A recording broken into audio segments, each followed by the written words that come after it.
Kojima is asked whether Solid Snake will be in Metal Gear Solid 5, to which he responded that he would not want to ruin any surprises, so he would rather not say anything on the subject matter. I don't know about you, but the fact that he doesn't flat out deny it is a pretty good indication. We've already seen him make an appearance. I hope he does during a flash forward or something, when Solid Snake is old enough to be voiced by David Hayter. We have already seen Big Boss make a last-minute appearance in Metal Gear Solid 4, so why not do the same for Solid Snake with David Hayter? We'll see what happens.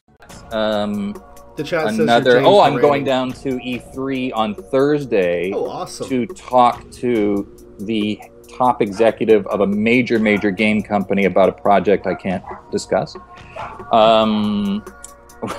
See, I can't talk about any of these things until they're done or being promoted. Let me ask you a sub-question then of that. Does it have anything to do with the recent tweet that you put out where you said, apparently, I can do facial capture, dots on your face with weird black stuff? No. Okay. No, that was a weird thing. That actually was a test. I'm probably going to get in trouble for this too, for a very big video game series that wants to enhance the acting, the facial capture acting of their game, of their games. What's that? Fallout 4, right? Well, I can't say anything. But yeah, so which I didn't even know because they never tell us before we get there. Get it correct? Yeah. Yeah, I can Quinn, provide. where were you? Why weren't you there to back Snake up? Now it's my turn to do your makeup, Snake. And I was there. I mean, I got to be honest with you. All I was going to say is I have the answers for what David's experience was. A monster in the booth. He really is. We were all terrified, moment by moment. It was a life or death situation. Never knew it was going to happen.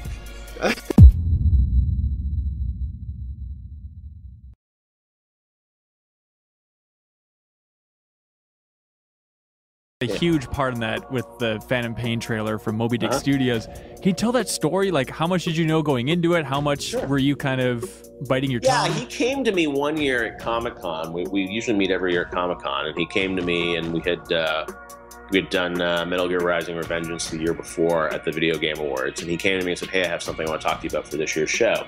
And he assembled me and a bunch of the Konami executives there in a room at Comic-Con. He sort of took out a little piece of paper and he's like, I want to show, want to explain something to you.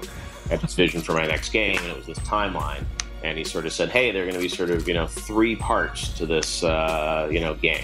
And he's like, I want to talk to you about sort of this first part, which is this prequel that's going to sort of take place, earlier on. It's going to be sort of this character, and he's going to be in a hospital.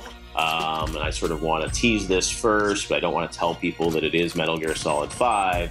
And then, the next year I'm going to come back and I'm going to tell you, I'm going to reveal it's Metal Gear Solid 5. And he had this whole timeline that he sort of wrote out on this piece of paper about the, here's the 80s, here's now, here's all the timings of it.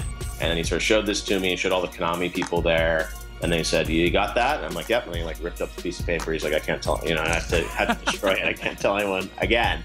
And I think the Konami people were sort of a little shocked at the time because he said, hey, I want to reveal this game at the Video Game Awards. I don't want to say it's from Konami. I want to say it's from Moby Dick Studios. And I don't want to say it's a Metal Gear game. And I think, everyone at Konami, their head sort of exploded. It's like, wait, so we can't even say this is our game? What's going on? And, he was genius. And then so he outlined the whole, Moby Dick plan and sort of how that was all going to play out. I think he was surprised how quickly people figured out that it was Metal Gear Solid 5. Yeah. Why do you think he does this? Is it just the thrill? Like, he got such a juicy thrill out of Metal Gear Solid 2's tease and twist that he just wants to create more of those experiences? Yeah, I think it's it's part of the game that he plays with people, right? I think the fans, they love Kojima for it. It's like he wants to. It's like the game to me is not just what was on the disc with Kojima. It's sort of everything around it. It's part of the fun of giving fans something to speculate and talk about, or even that silly thing he did with Mogren and the guy in the bandages and all that. They interviewed him. I mean, it's just it's these crazy ideas. They'll call me up and I'll be like, hey, you want to do this? And honestly, it's silly, it's fun, but I'm like, heck, I mean, at least he makes it interesting, right? Yeah. And if you're waiting for a game for years and years, it's have some fun with the fans, and it all comes from a genuine place, right? I mean, it's not like he's really trying to hoodwink anyone. He's just sort of hey, this is a fun way. And I mean, if you really looked at that trailer for Phantom Pain, of course it's Metal Gear Solid 5, and you're going to figure it out. It's not like it's, he's pretending it's being made somewhere else. It's obviously there's no developer, and fans know that, right? So I think he's pretty honest about it. But yeah, it's fun collaborating with him, and he makes such amazing games and amazing assets. And sometimes he'll just call me and just be like, hey, what do you think of this? Or even the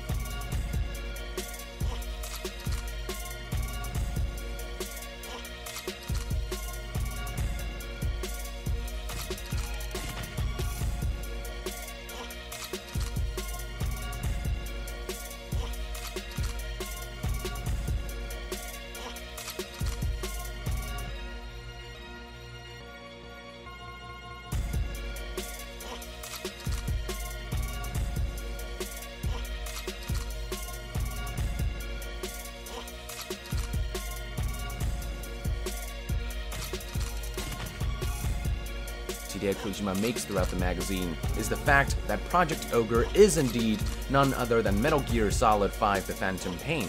Makes sense if you ask me.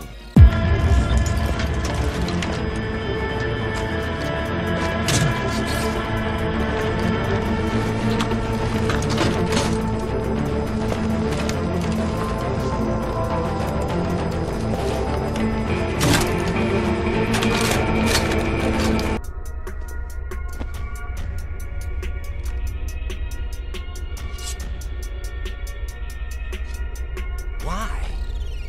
Olga asked me to give it to you. Besides, I'm not a big fan of blades.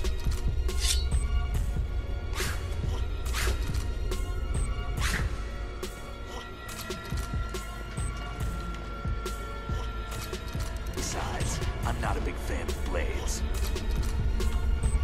Besides, I'm not a big fan of blades. Besides, I'm not a big fan of blades.